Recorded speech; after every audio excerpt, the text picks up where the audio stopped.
Hi, welcome to the Business Development Radio Show. I'm your host David Kelly, and today I have much pleasure to be joined by successful business owner and serial entrepreneur Marsha Wright. Hi David. Marsha has mentored over 600 business owners and investors in property, their businesses, taking the business to the next level, startups as well, and getting those successful people that run business already and investors just to earn more money and to be more successful in their business. Absolutely. So thank you for joining us today. Thanks David, thanks very much for having me. What I'd like to start with, we go straight in.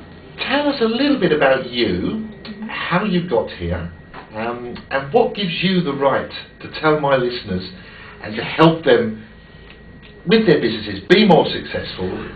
Where are you coming from in all this? Thanks very much first of all for having me on your show. I love working with businesses. It's what I'm passionate about. I could be really knackered, but as long as I get to help a business, I'm really happy.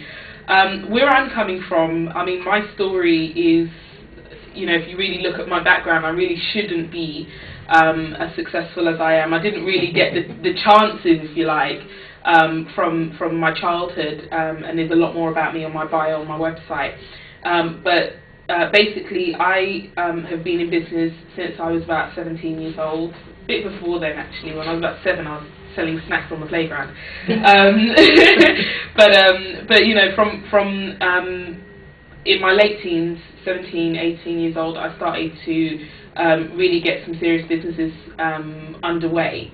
And having my own office premises, doing consultancy, and I didn't really realise it then. I had a publishing business which was about helping people to build their career and be more successful in their career.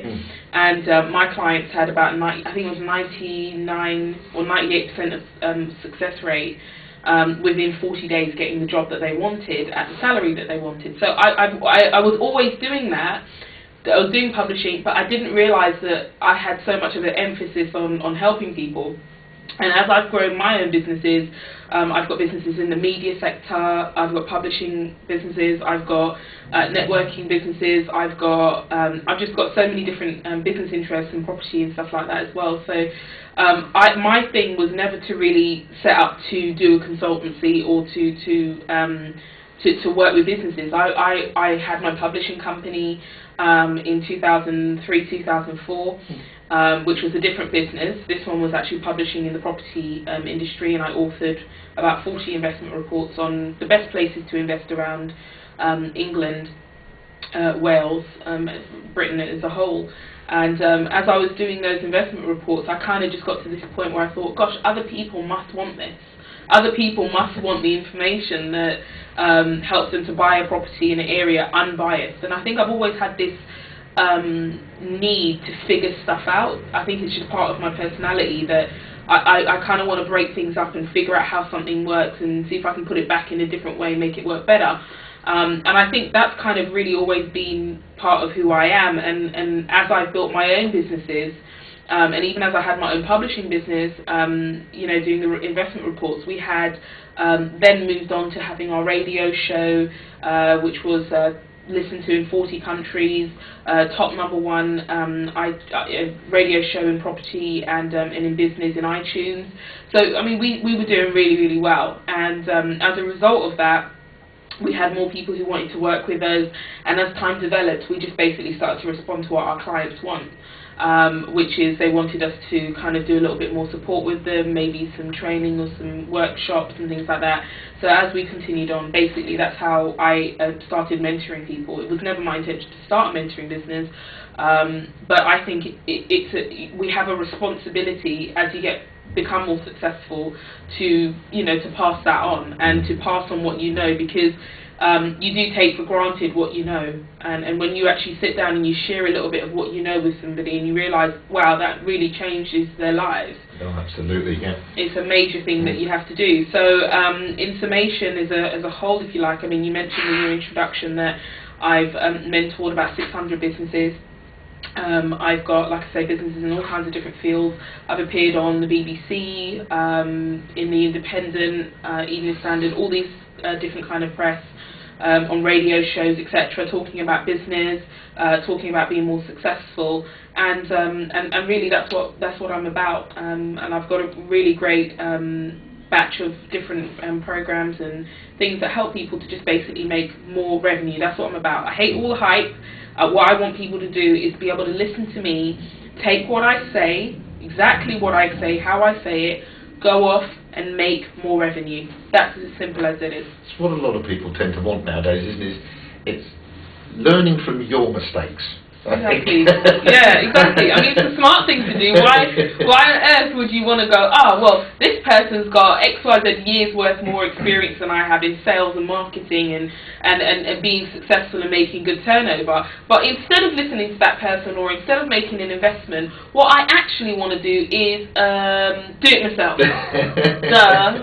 It's easy. I find a lot of people are looking for the, not get rich quick schemes, but shortcuts, really, finding a way of doing something that's tried and tested. Yeah, yeah. I mean, I still find, unfortunately, there are a lot of people, even business owners, who are looking for that get-rich-quick scheme. And the thing that I say is this, is that you can get rich quick in comparison to how long it would take you to even make a decent living in a career, in a normal employed career.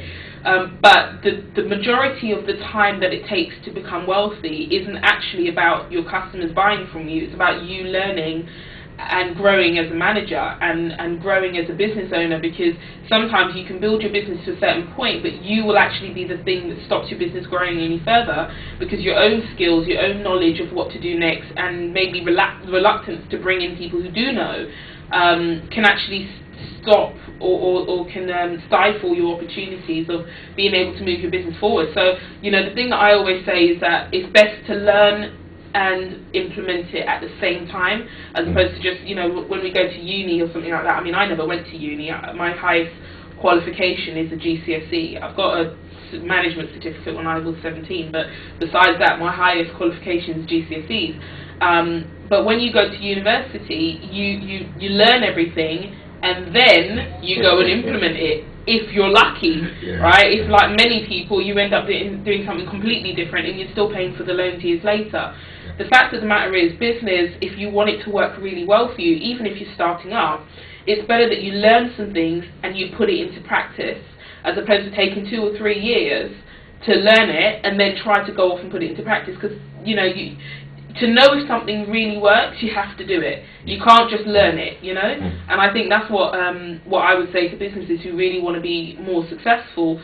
Increase your learning, do things that are different to what you've always done so you can get different results, and start implementing it at the same time. Isn't that who was it quoted that? It's the sign of insanity, isn't it? Doing the same thing over and over again. There you go. Yet And expecting a different result. Exactly. And it's I think we've all done it, but but it's when you really look at it, it's actually quite nuts, because what we do want to do is be more successful. And there are people who have existing businesses, listeners of yours, I'm sure, who don't just want to be tied into their business, because there's a difference between being self-employed and being a business owner. And I think the difference that people sometimes don't realise is that a business owner can get up and go on holiday for a month and his income doesn't change.